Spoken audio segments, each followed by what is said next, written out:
Bienvenidos a Hey Arte. Están por escuchar el abecedario. Antes de comenzar, queremos agradecer a nuestros sponsors: Vertical Sociedad de Arte, DPN Collection y Monster. Bueno, buenos días con los invitados, buenos días con los que nos escucharán. Nos hemos reunido acá para hablar de un tema muy importante dentro de este proyecto, espero pronunciarlo bien, Guillarte o Guay. No quiero decir Guayarte porque pues se va a confundir. Hey Arte. Un proyecto muy interesante de la Universidad Casa Grande, que trata de cubrir una deuda muy importante para la escena artística y cultural, no solo de la ciudad, sino del país, y que consiste básicamente en tratar de medir, definir, estructurar, clasificar qué pasa o qué es el arte en esta esfera local y nacional, qué se plantea y qué cosas se han construido desde el pasado.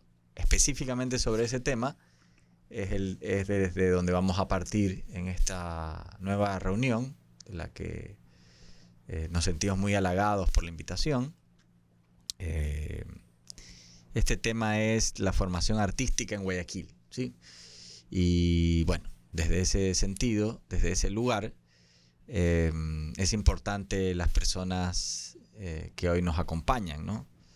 Javier Patiño, hago una muy breve introducción. Es un primero artista muy importante, precursor individual y colectivamente a través de su trabajo artístico, miembro fundador del grupo Arte Factoría, un grupo que marca en dos la historia del arte contemporáneo en el Ecuador, y que luego supo entender las urgencias o necesidades del medio justamente a partir de la práctica artística, fundando el ITAE, ¿sí?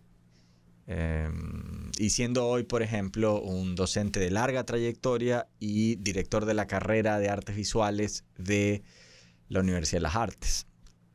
Tenemos a Saidel Brito,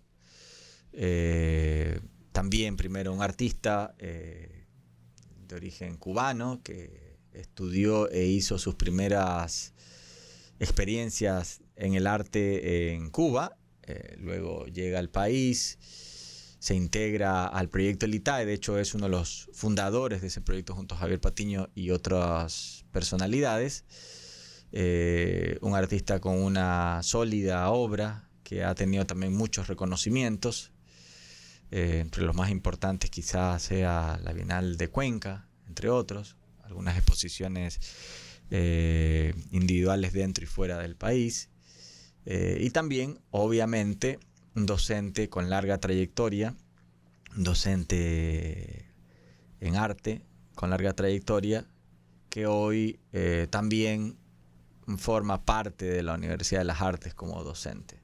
Bueno, yo soy Jorge Icart, soy artista, docente, curador, y hoy por cosas del destino soy rector del POS-ITAE, de un ITAE que no tiene nada que ver ya con la práctica artística, con la formación artística, sino con otras cosas. Pero lo menciono porque, bueno, es un hecho anecdótico interesante. Eso. Bueno, bienvenidos. Muchas gracias por animarse a sentarse acá y conversar un poco. Vamos a tratar de jugar o de movernos entre la rigidez de lo preparado y la improvisación, o el encanto de la improvisación, de lo que puede ir apareciendo. Esa rigidez nace con algunas preguntas que anoté previamente, y bueno, luego veremos si esto puede irse ramificando, ¿no? Puede irse extendiendo más allá de esto. Ustedes lo dirán, ¿no? Bueno, hay una primera pregunta inevitable, ¿sí?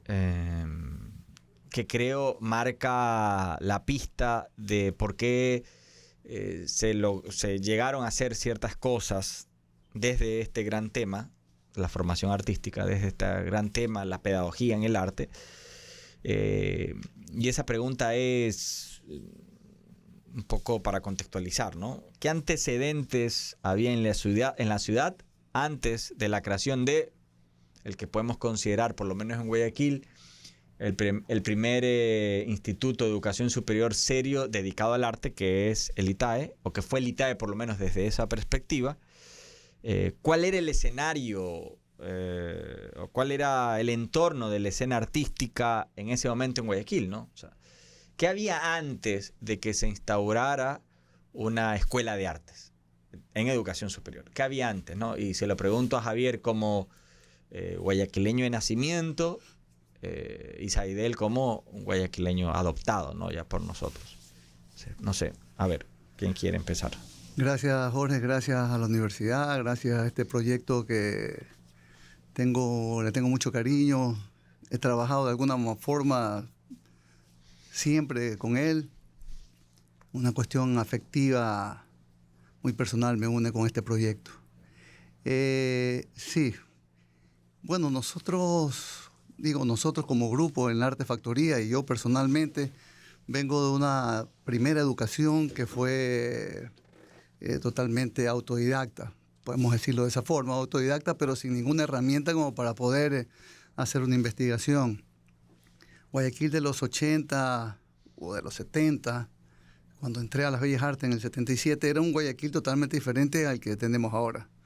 Sin ser todavía un escenario sólido en el mundo de las artes, o también en el campo de la educación, ha tomado, creo, unos caminos bastante interesantes en estos tiempos. Pero en esa época, en lo que tú me estás preguntando, realmente era un espacio desolador, muy triste. Hay algunas cosas que son a veces medias contradictorias, porque en ese entonces sí había bastantes galerías. Es una cosa rara, extraña, pero eran unas galerías que estaban totalmente dedicadas al arte comercial. Sin embargo, habían otras falencias muy importantes, entre ellos la educación, que vamos a ir conversando más adelante sobre ese tema, pero era un medio bastante áspero, desolador, triste. Las instituciones que estaban encargadas de legitimizar al artista, el trabajo del artista, pues eran realmente instituciones que estaban totalmente en la decadencia o estaban totalmente aisladas de lo que estaba pasando en el mundo en ese momento, que era un momento muy importante también, ¿no? En la década de los 70. Estábamos pensando en el arte más comercial, como te dije hace un momento. No había bibliotecas, no había centros educativos importantes. Las Bellas Artes realmente estaba pues dominada por algunas personas que estaban pensando más en esa academia, donde lo importante y lo interesante era tal vez enseñar algo de la técnica, más no pues qué hacer con esa técnica. Entonces era un espacio muy complejo, muy difícil. Las galerías no estaban aceptando realmente o no presentaban trabajos que podamos decir interesantes. Habían, claro, como todas excepciones, estaba ahora trabajando un poco desde la pobreza del espacio, pobreza también económica. Conocí hasta ahora muy cerca de un espacio marginal. Araceli Gilbert estaba trabajando fuera, Maldonado estaba por Italia. En fin, los artistas que eran interesantes no estaban aquí en este medio. Y eso hacía que el medio esté gobernado o manejado por este arte que realmente no era lo que nosotros como jóvenes estábamos buscando. Entonces, ese era básicamente un espacio sin lugares donde no poder trabajar o poder presentar trabajos que se diferencien o que marquen una diferencia con lo que estaba la prensa también, ¿no? Claro. Hay varios escenarios, varias cosas que... Eso no ha cambiado hoy mucho tampoco. Bueno, sí, la prensa no ha cambiado. El periodismo cultural... Había periodismo cultural en ese momento, ¿no? Eso es lo que puede ser interesante y también contradictorio. Pero eran personas que estaban dedicadas solamente a ciertos comentarios que no tenían nada que ver con una crítica realmente del trabajo de los artistas, ¿no? La perspectiva de Javier es un poco más lejana. La perspectiva de Saidel más cercana a la fundación del ITAE, pero también importante. A ver, Saidel. Sí, buen día. Buenas tardes para los que están en otro horario, en otros continentes. Radiografía 2003, cuando aparece el ITAE, que identificábamos previamente de los próximos 20 años, en marzo, el próximo marzo 2023, cuando inició su primera actividad docente, digamos. En ese momento, enseñanza artística especializada no había, solo el Colegio de Bellas Artes. Claro, hablamos de artes visuales, ¿no? Habían otras experiencias en otras artes, pero en artes visuales, que es lo que nos convoca, solo habían proyectos pequeños dentro de otras instituciones de educación superior. Algo en la UES, con la Escuela de Artes, un poco que comenzó en el extinta Universidad Jefferson. Ahí también se generó un proceso pequeño.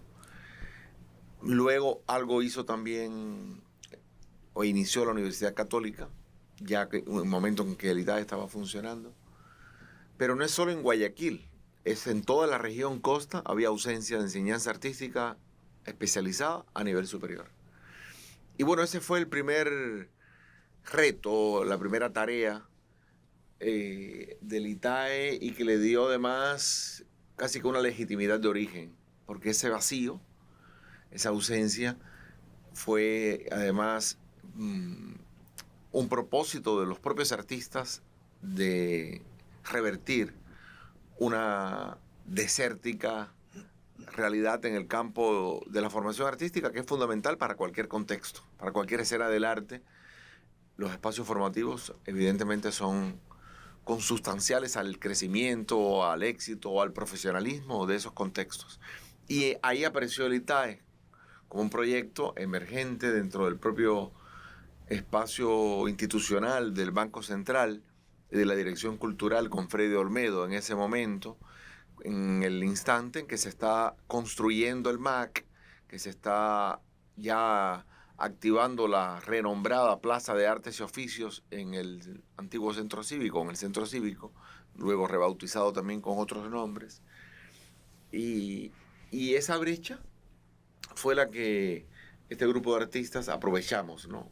Con la llana y clara intención de empezar a formar artistas para un escenario que vislumbraba en ese momento muchas posibilidades, sobre todo en términos de infraestructura cultural, por lo que mencionaba que el Banco Central estaba gestando. Y eso era otra contradicción también, ¿no? Se estaba creando el gran museo, pero no existía formación artística. Y Freddy Olmedo entonces lo veía y asimiló el proyecto nuestro, el proyecto que inicialmente se fraguó en el pensamiento de Javier como un proyecto artístico, además, en Ataque de Alas, pero Freddy lo concibió en esa dimensión que necesitábamos, institucional, porque era un proyecto que sí se planteó la pregunta si se establecía desde una perspectiva privada como un negocio, que era otra posibilidad, debido a esta propia ausencia, había un nicho ahí por cubrir, o lo desarrollábamos con un proyecto público, que además fue el gran dilema en los primeros años de institucionalización del ITAE, y eso duró muchísimo más de lo que nosotros quisimos. Una vez que el Banco Central cambió de funcionarios, de políticas, y rápidamente se deshizo o intentó deshacerse de aquello que él mismo había creado. Perfecto. Esto que menciona Saidel, que conecta también un poco con el tras bastidores del nacimiento de la institución, una institución, insisto, clave, nos lleva a pensar, o debería llevarnos a pensar un poco más en cuál es esa noción pedagógica del arte. Algo que me gustaría más adelante poderlo ahondar, profundizar un poco más. Pero primero me gustaría saber, en el caso de Javier, esta pregunta va exclusivamente para él, cómo esos jóvenes artistas del arte factoría,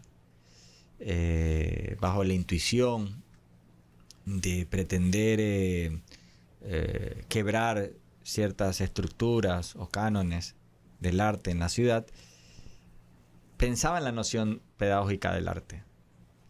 Era necesaria, se lo planteaban, sobre todo porque todos los miembros de ese grupo, por obvias razones, no tienen un título generado desde las aulas, desde la institucionalidad, ¿no?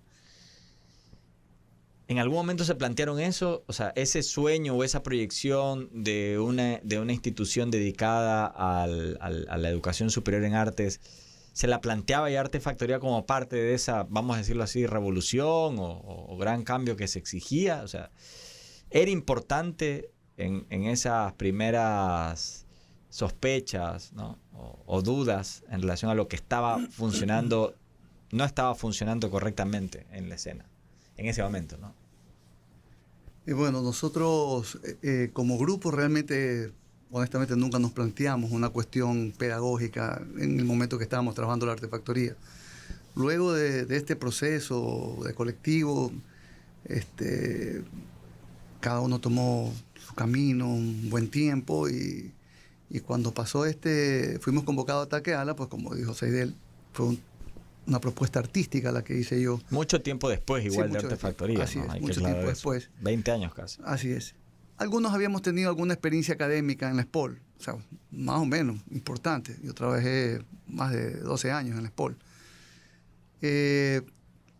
Pero a mí en ese momento se me ocurrió, bueno, cuando convoqué a Seidel, que hace un rato estábamos conversando de cómo fue esa convocatoria, pero también convoqué a mis compañeros de la Arte Factoría, a Marco Alvarado, que sí tenía experiencia pedagógica, a Marco Restrepo y a Jorge Velarde.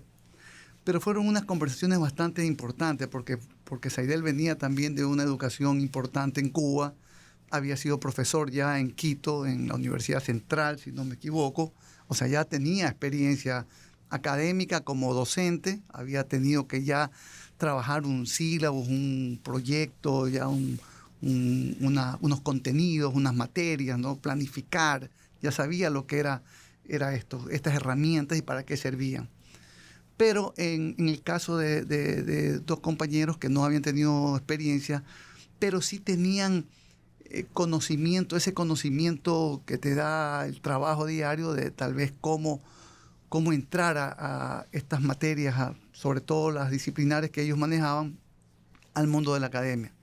Muchas fueron las conversaciones con Seidel sobre cómo iba a actuar el docente en el aula, si la aula era abierta, en fin, eran unas conversaciones también sobre la experiencia, pero terminamos hablando sobre proyectos, sobre materias que puedan aglutinar varios conocimientos, ¿no? Entonces, fue interesante porque fue también un momento de aprendizaje para mí, creo que para todos, de alguna forma, porque estábamos investigando también lo que estaban haciendo otras universidades, lo que estaban haciendo universidades de la región, no solamente aquí del país, ¿no? Entonces estábamos mirando cómo poder entrar, cómo poder crear este proyecto académico, ya el proyecto,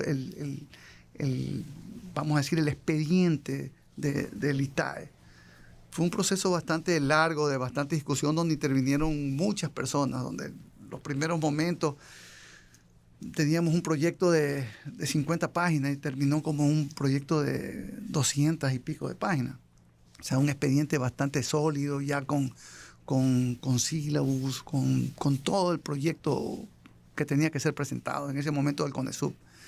Entonces, fue una experiencia bastante importante que nos hizo investigar y entender también las lógicas que estaban en esta parte bueno, en el país, no en esta parte, porque en esta parte no había. Entonces, esa investigación pues fue valiosísima para el proyecto inicial.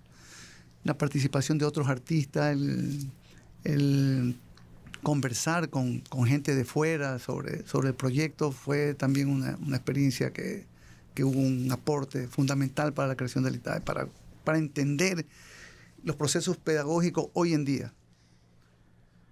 O sea, podemos decir de algún modo que esas faltas o ausencias generadas por la no presencia de un tipo de institución como el ITAE en la década de los 70 y 80, de algún modo se amplió o se presentó como urgencia y ayudó también a que muchos de esos miembros de Artefactoría también empiecen a cubrir esa deuda, ¿no? Algo que inevitablemente luego se vinculó o se conectó con la propia práctica artística de muchos de ustedes, de los miembros fundadores del ITAE y de la Artefactoría, ¿no? Que era importante tomar conciencia de los procesos, ¿sí? Un poco quizás el gesto alocado, salvaje de la juventud de los 80s, me refiero a la Artefactoría, trató de medir o de poner en su sitio esa experiencia a través de todo esto que muy bien has resumido y que puede ser el marco desde donde se empieza a dar una profesionalización realmente, ¿no?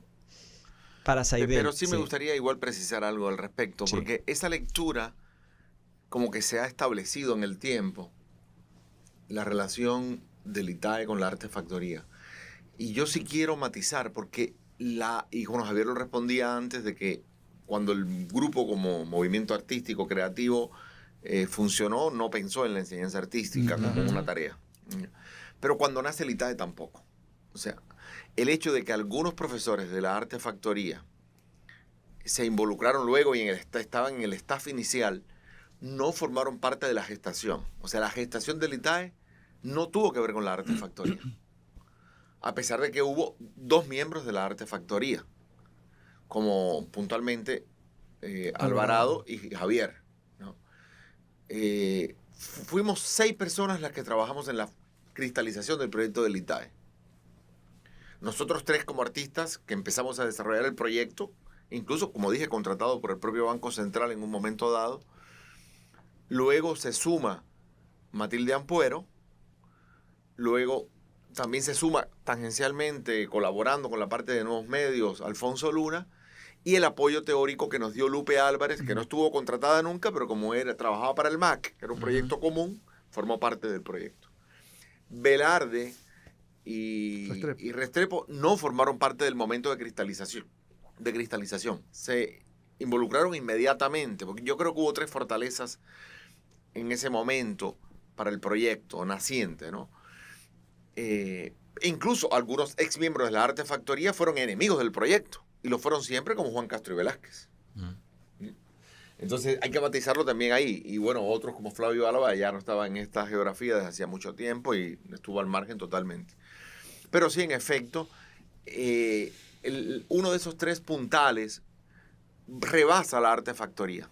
Y es que el proyecto, sobre esa avidez que había en el medio de un lugar de encuentro, de reflexión, de discusión sobre el arte y su formación, esa avidez evidentemente es un elemento muy favorable para romper una inercia, ¿no?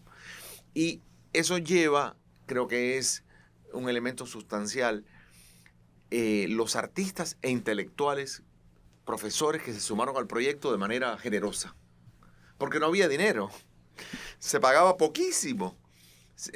Empezamos a subsistir, a sobrevivir recién nacidos. O sea, fuimos hijos huérfanos como proyecto. O sea, nuestros padres se marcharon. Y luego fuimos, sobre todo nuestra mamá se marchó muy pronto. No pudimos ni lactar. Y luego sí recurrimos al padre. Pero eso fue 4 años después, que es el municipio de Guayaquil. O 3, 4 años después. Pero lo que hizo que el proyecto sobreviviera y se convirtiera en algo, diríamos, mucho más grande de lo que nosotros proyectábamos a mediano plazo, fue el grupo de artistas intelectuales que confluyó. Nosotros tuvimos, por ejemplo, en materias como Historia de la Filosofía, los primeros profesores fue el rector de la Universidad de Santa María, o sea, Anastasio Gallegos, Joaquín Hernández, luego rector de la UES, Carlos Tutibén, Edwin Buendía, profesores de Casa Grande. Edwin nos dejó de acompañar en la vida terrenal ya hace algunos años, pero fueron profesores fundamentales de filosofía, de pensamiento latinoamericano. O sea, la llegada de X Andrade, o sea, Lupe Álvarez. En el área teórica hubo una serie de profesores que fueron sustanciales. Después, bueno, llegó el profesor Eduardo Albert más adelante. Bueno, estuvo Florencio Comte también, que trabajó en el Jefferson. Ángel Emilio Hidalgo. O sea, todo un staff de gente que ya vivía, producía conocimiento, pensamiento y ejercicio intelectual en la ciudad de Guayaquil. O sea, no es un proyecto que nació de la institucionalidad, que fue promovido por el Estado, generando otro tipo de comportamientos, diríamos, de relación. Hubo mucho compromiso con el proyecto. Lo mismo por parte de los artistas. Estaba Larisa. Invitamos muy temprano a lo mejor que había en la ciudad. Unos se involucraron directamente, otros no directamente, pero estuvieron acompañando el proyecto, como Rodolfo Cronfle, como la Galería de EPM o David Pérez en particular. Larisa Marangoni también fue profesora. Cauja, Antonio Cauja, Natasha, Patricia Meyer, Roberto Novoa. Todo el grupo, Roberto, el grupo de la Artefactoría, por supuesto. Y claro, eso fue un encuentro muy rico que además, desde el 2005, poco tiempo después, se potencia con la llegada del grupo Muégano Teatro, Santiago Roldós y Pilar Aranda, que le llevó al proyecto a otro tipo de relación. Ese es un segundo aspecto. Y el tercero, que yo creo que es importantísimo, es que el proyecto nació con una mentalidad de universidad. Fuimos instituto como estrategia para existir, pero el proyecto se concibió desde su propio plan de estudio, su malla curricular, sus objetivos, su perfil de egreso, el perfil de ingreso de los estudiantes que buscábamos, el perfil de los profesores que fueran artistas en ejercicio, más allá de títulos y todo lo que después llegó. Eran artistas con una práctica que respaldaba por muchos años una labor que le dio una contundencia muy fuerte para crear una comunidad de artistas, estudiantes, con una idea universitaria que además tenía como fondo de contrastes otras universidades que existían en el medio ecuatoriano, como puede ser la Universidad Central, la Facultad de Artes, la carrera de la Católica o la propia San Francisco, pero que nosotros en ese diagnóstico temprano que realizamos de la enseñanza artística en el país para la creación del documento, diríamos, base, nos dimos cuenta de que esas escuelas o estaban en un letargo o no habían asimilado el rol de la formación de artistas dentro de su propio plan de estudios. Y esa fue la primera distinción. Crear artistas desde las aulas. No generar licenciados en artes visuales donde se les brindaba una serie de herramientas para que después de graduados se convirtieran en artistas. Eso fue un concepto que dejó una huella muy, muy importante, que además en muy poco tiempo, ya 2005, fíjate, en 2-3 años, eso se empezó a sentir en el medio, en el propio Salón de Julio, en el FAL, en los eventos nacionales, en el Mariano Aguilera, y muy pronto luego en la Bienal de Cuenca. O sea, los eventos profesionales más importantes del país tuvieron una presencia, fueron penetrados por la práctica pedagógica del ITAE y por los buenos resultados que los estudiantes lograron en ese pequeño lapso de tiempo. Bueno, Saidel ha llegado a ampliar muchísimo más lo inicialmente preguntado, ¿no? Pero se entiende perfectamente, y eso es importante sobre todo para este encuentro, estos puntos claves, ¿no? Pero mencionaba Artefactoría simplemente por tratar de plantear una genealogía de los cambios que paulatinamente se vinieron generando en la historia del arte contemporáneo del país, ¿no? Entonces, desde ahí es que se planteaba eso, y bueno, sobre todo porque Javier fue uno de esos pilares, como bien lo mencionaba Saidel. Pero está claro que va más allá, ¿no? Eso, y Saidel lo acaba de exponer con una precisión y lucidez valiosa. El ITAE le tocó tener entre sus componentes definitorios la palabra tecnológico casi como un evento burocrático, ¿no? O sea, en la oficialidad era eso, pero era más por una exigencia, ¿no? Bueno, o porque quizás no tuvieron los contactos necesarios para ir más allá, porque lamentablemente también se puede pensar de ese modo trámites de este tipo, ¿no? Pero eso justo antes de empezar la grabación, conversando con algunos de los compañeros de Casa Grande, se habló de eso, ¿no? De que el perfil siempre aspiraba a ir más allá de lo que la propia nomenclatura, el propio nombre plantea, ¿no? O se le impuso plantear por los distintos eventos que pasaron, ¿no? Pero yo que pasé por las aulas del ITAE también como estudiante primero, fue una revelación, ¿no? En ese sentido. Creo que hay una noción clave en esto que es Saidel y que yo trataré de sintetizar, que es la figura del estudiante artista, ¿no? El estudiante desde que ingresa sabe que tiene la responsabilidad de pensar cada uno de sus pasos iniciales y finales como parte de un proceso de creación, ¿no? Un proceso creativo.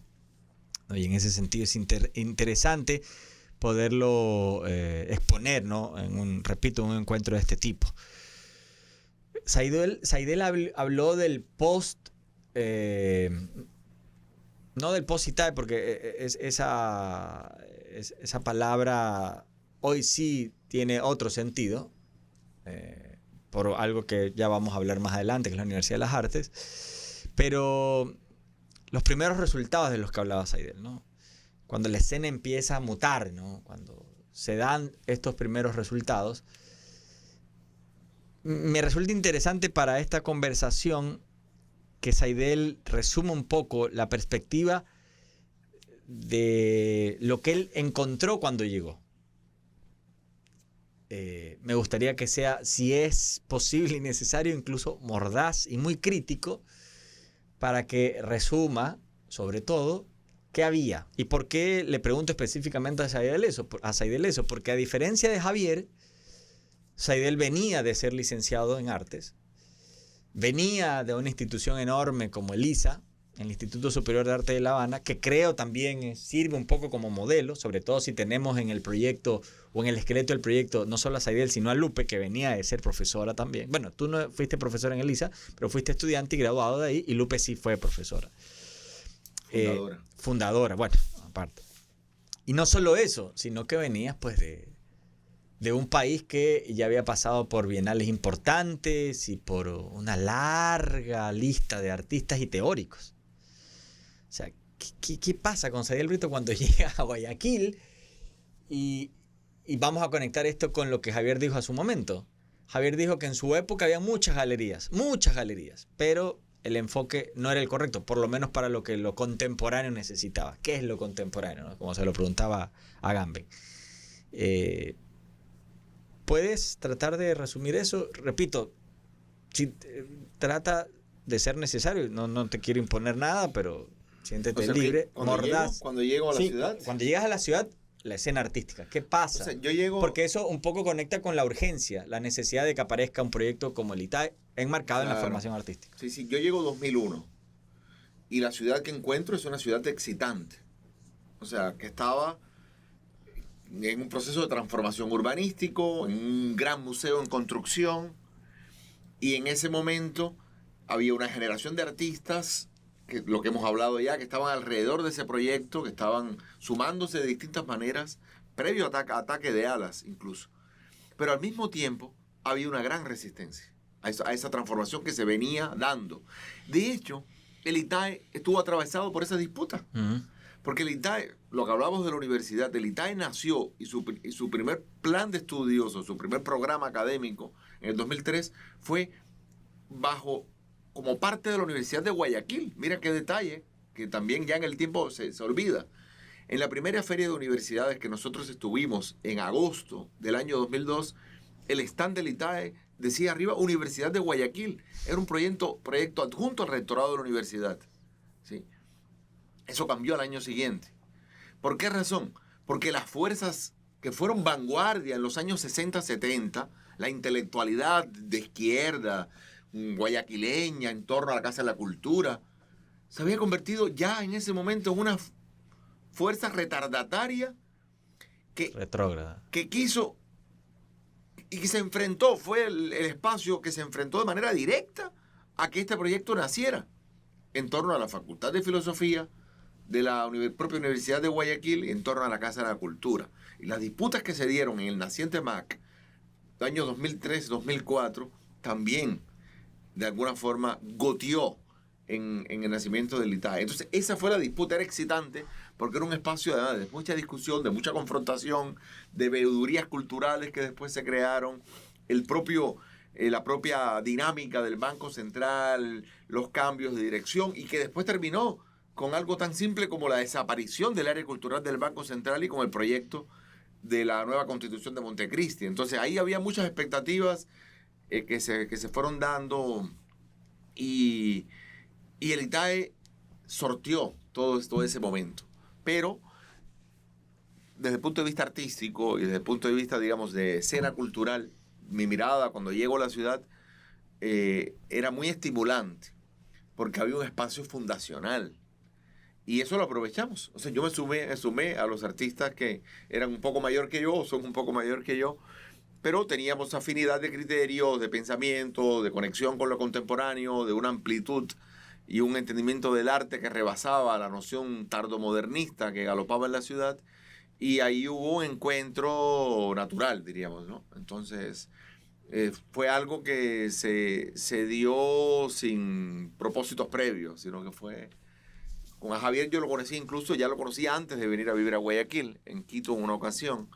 Entonces había esa relación previa y sí, se posibilitó esa comunidad que te decía, que yo creo que fue quizás la mayor de las fortalezas del ITAE, donde todos, incluso el personal administrativo, el pequeño personal administrativo, dicho sea de paso, trabajábamos en función de la producción artística de los estudiantes. Ese fue el foco. Apoyar de todas las formas, con los pocos recursos, con el espacio, con nuestros conocimientos, con nuestra información, con el debate, con la crítica, con el cruce de ideas, con la invitación de artistas, todo artista que en ese momento pasaba de alguna forma por la ciudad, que antes hacía escala y se iba a la Bienal de Cuenca o se iba a otros lados.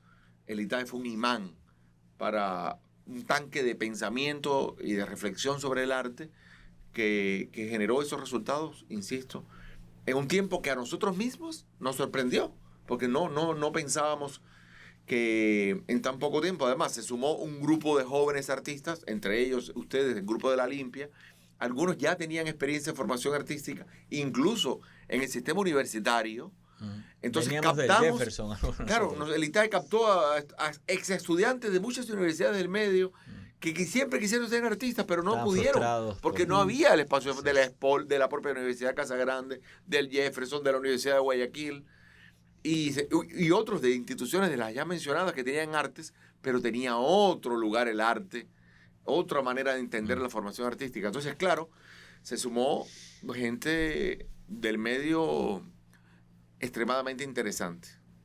Se creó una comunidad bastante fuerte. Yo creo que ahí una de las cosas que creo que son fundamentales con la aparición del ITAE fue que vino a generar un escenario artístico, o a tratarlo, a hacer un escenario artístico sólido. Eso creo que fue fundamental, ¿no? A ver, nos dicen que nos queda ese tiempo, ¿sí? Ya, a ver, vamos apurando entonces. Una pregunta más sobre el contexto histórico y luego quizás para terminar un par de preguntas más reflexivas que van más allá de lo geográfico, ¿no?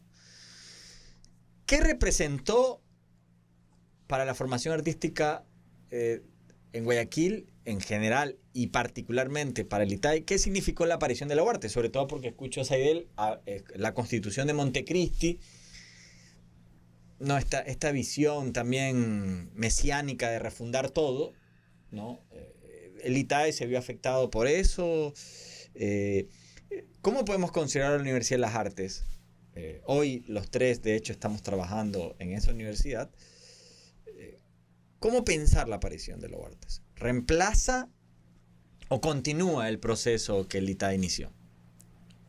¿Cómo? Bueno, a ver. Bueno, en el campo de las artes visuales yo creo que O sea, cuando nosotros ya sabíamos que íbamos a tener a la Universidad de las Artes aquí en Guayaquil, bueno, estábamos pendientes pensando que el ITAE desaparecía totalmente, porque era imposible que en una ciudad, convivan en el mismo espacio prácticamente, podamos convivir.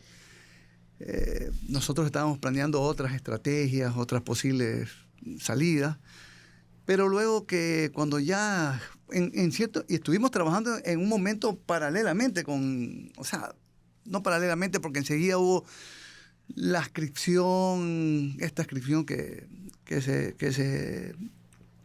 se pensó para bien del ITAE, entre comillas, para bien del proyecto de Universidad de las Artes, que creo que lo favoreció bastante, en el sentido de que nosotros pasamos a crear prácticamente la Escuela de Artes Visuales de la Universidad de las Artes.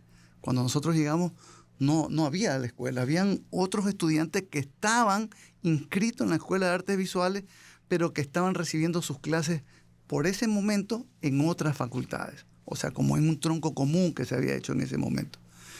Entonces, creo que el proyecto del ITAE se introdujo en la Universidad de las Artes, en el primer momento, por supuesto, porque pusimos casi 400 estudiantes de la noche a la mañana. Estudiantes que no claro, tenían. pero eso ocurrió después. Pero para llegar a eso pasaron Muchas momentos cosas. muy complejos. Sí, Muchas cosas sí. tensas. El primer momento, y quizás responde al origen de tu pregunta, es que el proyecto de la Universidad de las Artes nace desconociendo, Alita. Al ITAE. no al ITAE, a todo lo que existía en la enseñanza artística del Por país. eso hablé de una refundación, ¿no? A todo. O sea, el proyecto de la Universidad de las Artes nació desconociendo y sin interlocución, no solo en las artes visuales, en las distintas artes de todas las facultades de artes del país, de la Central, que tenía 40 años, 50 años, de la Universidad de Cuenca.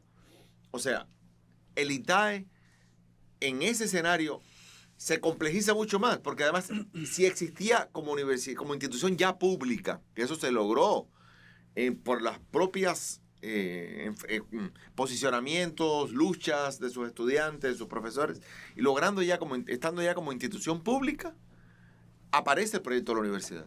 O sea, era en la misma ciudad, pero no solo en la misma ciudad, sino que el proyecto de la Universidad de las Artes propone en su plan inicial el mismo espacio que el ITAE tiene. O sea, que es el centro cívico. Entonces, ahí era ya demasiado paradójico. Y eso llevó a un proceso de,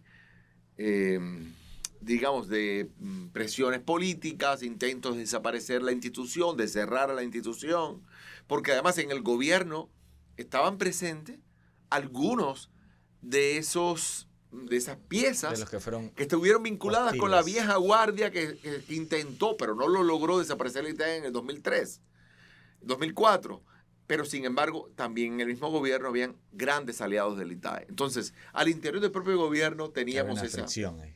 Pero nuestros enfrentamientos con el Banco Central fueron incluso previos a la llegada del gobierno de Rafael Correa en este caso. Entonces, ya venía desde Lucio Gutiérrez, desde luego, durante Alfredo Palacios, empezaron los primeros entendimientos con el Banco Central. Resumiendo, para nosotros llegar a la adscripción, en un escenario además muy complejo a nivel geopolítico nacional, pero también en el contexto de latinoamericano o sudamericano, en ese momento el ITAE tuvo que pasar por decisiones muy importantes, ¿no? Entre ellas, contemplar su desaparición o la sobrevivencia en esa adscripción a la Universidad de las Artes, con una legislación que marcaba una cancha muy, muy clara. Entonces fue un proceso complejo, pero no es que nosotros, de una fue nuestra idea de adscribirnos a la universidad. De hecho, en un momento se pensó que la universidad brotara del propio ITAE. O sea, que se expandiera, ya que nació como un proyecto universitario. Además tenía más de una oferta académica, tenía 3 carreras en ese momento. De hecho, las 3 pasaron a formar parte del programa académico de la universidad, ya para el año 2015-2016 en su fundación, cuando el proyecto a inicio del 2015 ya ingresa con la primera comisión gestora. Eso fue realmente la propuesta que tuvo el ITAE, que se ensanchara, se engrandara el ITAE. No hacer una mega universidad, sino que vaya creciendo a medida de que lo demande el medio, ¿no? A ver, creo que ya nos hemos quedado sin tiempo porque, no sé, ¿me dicen ustedes?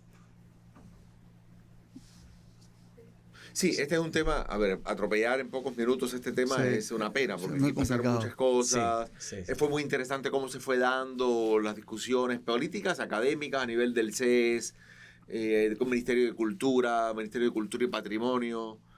Entonces... Conversamos con todos los ministros. Fue un proyecto con el presidente, los estudiantes, la presión que se dio, todo fue un proceso, la presión quiero decir, para preservar aspiraciones justas y como un proyecto que además hubo un detalle que es importantísimo, que es el mandato 14 de la Constitución y la evaluación del CONEA de las universidades. Sorpresa, el ITAE salió con categoría A. En la siguiente, ya con el CEACES, en la siguiente calificación de evaluación institucional, el ITAE generó una sorpresa impresionante porque la inmensa mayoría de los institutos, en general, públicos y privados, de arte y no arte, de los públicos salieron muy mal evaluados. Los privados salieron mejor. El único instituto público que salió con un estándar alto de calificación fue el ITAE. Fue un modelo, fue un ejemplo de buenas prácticas pedagógicas. De hecho, recibimos la visita de las máximas autoridades del CES, de la CENESID, del CEACES, y eso fue un modelo. De hecho, la adscripción y la integración a la universidad pasó por la acreditación.